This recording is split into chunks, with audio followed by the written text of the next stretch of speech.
NEET आंदोलन के बाद अब E20 पेट्रोल को लेकर देश भर में विरोध तेज होता दिखाई दे रहा है। उद्योगपति और सामाजिक कार्यकर्ता तहसीन पूनावाला की अगुवाई में टीम भारत ने E20 नीति के खिलाफ संसद तक गाड़ी मार्च निकालने का ऐलान किया था। उनका कहना है कि E20 पेट्रोल को जिस तरह अनिवार्य बनाया जा रहा है उस पर दोबारा विचार होना चाहिए। लेकिन गाड़ी मार्च से पहले ही सरकार ने पहल की। पेट्रोलियम मंत्री हरदीप सिंह पुरी ने टीम भारत के प्रतिनिधियों के साथ बैठक की। इस बैठक में पेट्रोलियम मंत्रालय के अलावा कृषि और उद्योग क्षेत्र के अधिकारी भी मौजूद रहे। टीम भारत ने अपनी मांगे सरकार के सामने रखी और बातचीत को सकारात्मक बताया। इसी बीच तहसीन पूनावाला को बड़ा झटका लगा। उनका इंस्टाग्राम अकाउंट सस्पेंड हो गया। पूनावाला का दावा है कि वह लगातार E20 के खिलाफ वीडियो पोस्ट कर रहे थे और गाड़ी मार्च की घोषणा के बाद उनका अकाउंट बंद कर दिया गया। उन्होंने आरोप लगाया कि सरकार अब सोशल मीडिया की आवाज से भी डरने लगी है। हालांकि इस दावे की आधिकारिक पुष्टि नहीं हुई है। जय हिंद, जय भारत। मैं हूं तहसीन पूनावाला टीम भारत से।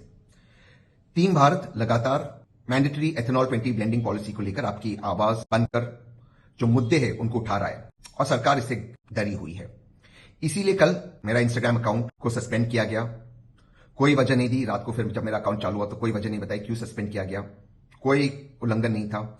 आप लोगों ने देखा जो डेजिग्नेटेड मीडिया स्पेस है जहां पर हमेशा हर भारतीय नागरिक मीडिया से रूबरू होता है, बातचीत करता है, वहां पर दो आईपीएस अफसर और पूरी दिल्ली पुलिस की फौज को भेजकर मुझे वहां से हटाया गया। सरकार नहीं चाहती कि मैं मीडिया से बात करूं। सरकार नहीं चाहती कि हम एथेनॉल की बात आपके सामने रखें। और हमारा गाड़ी मार्च, गांधी मार्च को लास्ट मिनट पर दिल्ली पुलिस ने परमिशन नहीं दिया और कहा कि अगर हम गाड़ी मार्च, गांधी मार्च करेंगे तो आप लोगों को अरेस्ट करते, आपकी गाड़ियों को सीज कर देगी। अब आजादी के 15 दिन पहले इस तरह की बातें होती और मुझे दिल्ली पुलिस के टॉप मोस्ट पुलिस ऑफिशियल से कॉल आया और आप लोगों को अरेस्ट होते हुए देखना या आपकी गाड़ी सीज हो और फिर कोर्ट जाना पड़े, यह मुझे लगता है उचित नहीं है। इसलिए हम कानून को नहीं तोड़ेंगे। कल सुबह 10 बजे मैं अब्दुल कलाम मार्ग से अकेले चलकर गांधी स्मृति यानी 30 जनवरी मार्ग पर जाऊंगा। अकेले चलूंगा। यह कोई कानून का उल्लंघन नहीं, 144 का उल्लंघन नहीं है। टीम भारत का कोई भी मेंबर मेरे साथ नहीं होगा। अकेले चलकर वहां बैठूंगा गांधी स्मृति पर जहां पर गांधी जी ने शहादत दी थी हमारे देश के लिए, और मैं मौन व्रत रखूंगा और सारा दिन मैं अनशन करूंगा। कोई बातचीत नहीं करूंगा किसी से, ताकि कोई पुलिस के पास कोई बहाना ना हो। अनशन करूंगा। कोई मेंबर टीम भारत का मेरे साथ नहीं होगा। अकेले जाऊंगा, अकेले चलूंगा और अकेले वहां पर बैठूंगा। दिल्ली पुलिस और वर्तमान भारत सरकार और नितिन गडकरी जी से मैं एक अपील करना चाहता हूं। आप चाहे जितना भी इस एथेनॉल के खिलाफ देश की आवाज को रोकना चाहे, एथेनॉल से लोगों का नुकसान हो रहा है।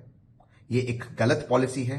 हम एथेनॉल पॉलिसी के खिलाफ नहीं। हम चाहते हैं कि एथेनॉल 10 गाड़ियों के लिए मिले जो 80 से 90% गाड़ियां वर्तमान में सड़क पे है, और एथेनॉल 0 पेट्रोल के दाम कम किए जाए और सारे पेट्रोल पंप अवेलेबल हो, एथेनॉल 20 के सारे दस्तावेज सार्वजनिक हो।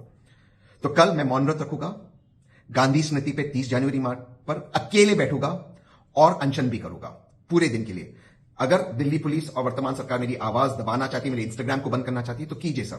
मैं आपसे नहीं डरता हूं। नितिन गडकरी जी, मैं आपसे नहीं डरता हूं। मैं गांधी के रास्ते पे चलता हूं, संविधान के रास्ते पे चलता हूं। जय हिंद, जय भारत, जय संविधान। सरकार से बातचीत के बाद फिलहाल 31 जुलाई का प्रस्तावित गाड़ी मार्च टाल दिया गया है।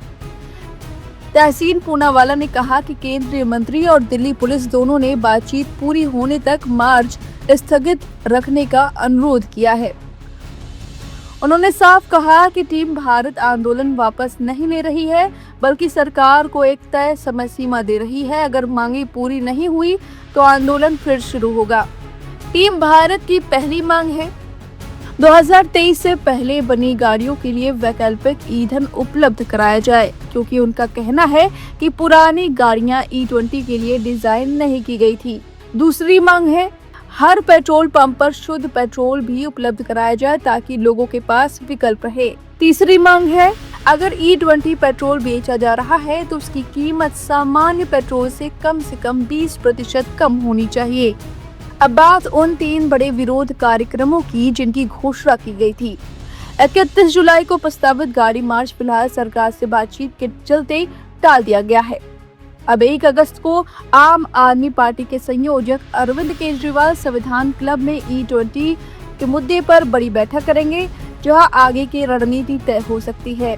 वहीं 4 अगस्त को दिल्ली के कई ट्रांसपोर्ट संगठनों ने E20 के खिलाफ विरोध कार्यक्रम का ऐलान किया है। फिलहाल इसे लेकर कोई स्थगन की घोषणा नहीं हुई है। अब जरा सुनिए केजरीवाल ने क्या कुछ इस पूरे प्रोग्राम पर कहा है। मेरी प्रधानमंत्री जी से निवेदन है कि लगे हाथों E20 का भी मामला सॉल्व कर दो। लोग बहुत ज़्यादा परेशान हैं, लोगों की गाड़ियां खराब हो रही हैं, माइलेज खराब हो रही है। तो इसीलिए प्रधानमंत्री जी से निवेदन है कि इससे पहले कि ये भी मुद्दा बड़ा बने, आप ही आगे बढ़ के इसको सॉल्व कर दो। तो इस दिशा में सभी लोगों को साथ लाने के लिए इस शनिवार को एक कार्यक्रम हम आयोजित कर रहे हैं, national town hall against E20। इसमें हमें उम्मीद है कि हजारों लोग पार्टिसिपेट करेंगे। ये सुबह 12 बजे शुरू होगा। जो लोग दिल्ली और आसपास के शहरों के लोग हैं, जो फिजिकली आ सकते हैं, वो कॉन्स्टिट्यूशन क्लब में पहुंचे, 11:30 बजे तक पहुंच जाएं। और जो लोग दिल्ली के बाहर के और फिजिकली नहीं आ सकते, ऐसे हमें उम्मीद है कि हजारों की संख्या में लोग ऑनलाइन जुड़ेंगे। ऑनलाइन जुड़ने के लिए एक फ़ोन नंबर है 8588883212, 8588883212। इस नंबर पे व्हाट्सएप कर दीजिए। हम शुक्रवार को शाम तक आपको एक लिंक भेज देंगे। आप अगले दिन सुबह 11:30 बजे के बाद किसी भी टाइम उस पर लिंक पे क्लिक करेंगे तो आप ऑनलाइन हमारे साथ जुड़ सकते हैं। इस टाउन हॉल में हमारी उम्मीद है कि हम इस इशू पे इंटरेस्ट रखने वाले सभी एक्सपर्ट्स को, सभी पीड़ितों को, जो लोग दुखी हैं इस मुद्दे से, जिनकी गाड़ियां खराब हो गई हैं, जो इस मुद्दे में इंटरेस्ट रखते हैं, एक्सपर्ट्स हैं, सब लोगों को एक प्लेटफॉर्म पे लाके सबको बोलने का मौका देंगे। और आगे की रणनीति तय होगी कि इस मुद्दे पे सरकार को कैसे फोर्स किया जाए कि सरकार इस E20 को विड्रॉ करे।